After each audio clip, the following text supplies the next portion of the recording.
যখন তো মামলা হয়েছে। আজকে সুপ্রিম কোর্ট তুষার মেহতা ওখানে উপস্থিত, মানে বিজেপি কত সুপ্রিম ইম্পর্টেন্সই দেয়, গরিব মানুষের অধিকার ক্ষেত্রে দেয় না, তার অধিকার কেড়ে জন্য দেয়। সেখানে সেটা খারিজ করে দিয়েছে কেন্দ্রীয় সরকারের রায়টাকে। এখন রাজ্য সরকার এবং কেন্দ্র সরকার দুজনকেই কাজ চালু করতে হবে, বকেয়া টাকা দিতে হবে, এবং যাদের কাজ চেয়েছে কাজ দেয়নি, ফর্ম ফিল আপ করেছে, তাদেরকে ভাতা দিতে বাধ্য। সেই মামলা আমরা করেছি, ভাতা দেওয়া। এটা আমরা স্বাগত জানাচ্ছি এবং এই আন্দোলন চলবে। আমরা নভেম্বর মাসের 5 তারিখে এই সব সংগঠন যারা 100 দিনের কাজ নিয়ে লড়াই করছে, যারা মামলা করেছেন, যারা লড়েছেন, যারা রাস্তাঘাটে লড়েছেন, পুলিশের মার খেয়েছেন, গুন্ডাদের ভয় উপেক্ষা করে পঞ্চায়েত ঘেরাও করেছেন, ব্লক বিডিও অফিস ঘেরাও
আর বিশেষত এই উদ্বাস্তু মানুষকে আমরা সবসময় উদ্বাস্তু বলি, বাস্তুহারা বলি, ছিন্নমূল মানুষ বলি, শরণার্থী বলেছি। তাদের নিয়ে লড়াই হয়েছে। বিজেপি দেখবে শব্দ নিয়ে খেলে, তারা এসে এটাকে পরিচয় দিয়েছে বাংলাদেশের থেকে আগত হিন্দু। তার দেশ নিয়ে সন্দেহ তৈরি করলো, নাগরিকতা নিয়ে সন্দেহ তৈরি করলো। আর এখন যখন বুঝেছে ফাপড়ে পড়েছে, আসামে করতে চাইছে না, আর বাংলা এখন বলছে আমরা ক্যাম্প করব, নাগরিকতা দেব। ক্যাম্প করে নাগরিকতা বিলি করার কথা, এটা কি তোমার গিয়ে যখন লঙ্গর খোলে এরকম লঙ্গর খোলা? ধর্মের নামে, ভাষার নামে, লিঙ্গের নামে, আর্থিক অবস্থানের নামে, সামাজিক অবস্থানের নামে কারোর ভোটাধিকার কেন নেওয়া যায় না, আইনত করা যায় না। এটাকে যা বিজেপি করেছে, এটা মিথ্যাচার করেছে, ভয় দেখানোর জন্য করেছে। আগে ভয় দেখায়, তারপর এসো আমার কাছে এসো, আমি তোমাদের স্মরণ দেব। কিন্তু সেই মানুষকে রাতারাতি দেশান্তরী করার চক্রান্ত এরা। আর মানুষকে আমরা বলেছি প্রস্তুত থাকতে। আমাদের সমস্ত ভোটার লিস্ট আমরা ডাউনলোড করেছি, সবকটা আমাদের দপ্তরে সেটা পাওয়া যাবে, সব কর্মীদের কাছে থাকবে।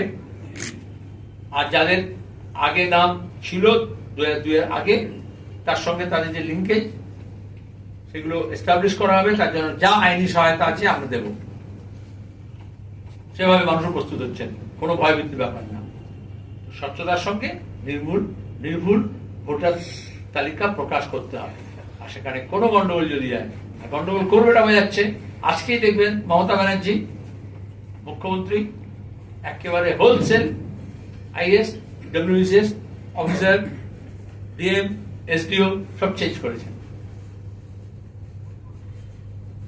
কারণ কোদাল কোলের দিকে ঝোল টান।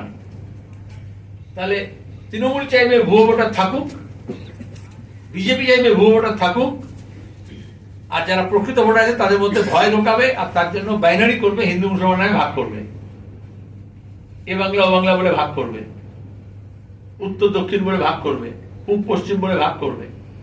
এই বিভাজনের রাজনীতির এবং সাম্প্রদায়িক রাজনীতির এটা একটা এক্সটেনশন। আর এই জন্যই ভোটার লিস্টে অনুপ্রবেশকারীর নাম আছে, বাংলাদেশিদের নাম আছে। এটা আদবানি যেমন তুলেছিলেন, যে সেশনে আদবানি, লালকৃষ্ণ আদবানি ইউপিও 1-এর সময় মুলতুবি প্রস্তাব নিয়ে এসেছিলেন ভোটার লিস্ট নিয়ে, সেই সেশনে মমতা ব্যানার্জি স্পেশাল মেনশন 01-এর নাম করে এই একই দাবি তুলতে চেয়েছিলেন। তৎকালীন স্পিকার সোমনাথ চ্যাটার্জি শুধু এইটুকুই মমতা ব্যানার্জিকে বলেছিলেন যে পার্লামেন্টের নিয়ম হচ্ছে একটা সেশনে একটা জিনিস পরাস্ত হয়ে গেলে, উত্থাপিত হয়ে গেলে দ্বিতীয়বার আর তোলা যায় না, তার জন্য ডিউ প্রসেস আছে। আপনি হুট করে দাঁড়িয়ে গেলেন না বললেন তা নয়। আদবানি যেদিন তুলেছিল সেই মমতা থাকলেন না, এটা হচ্ছে তার পজিশনিং, ট্যাকটিক্স।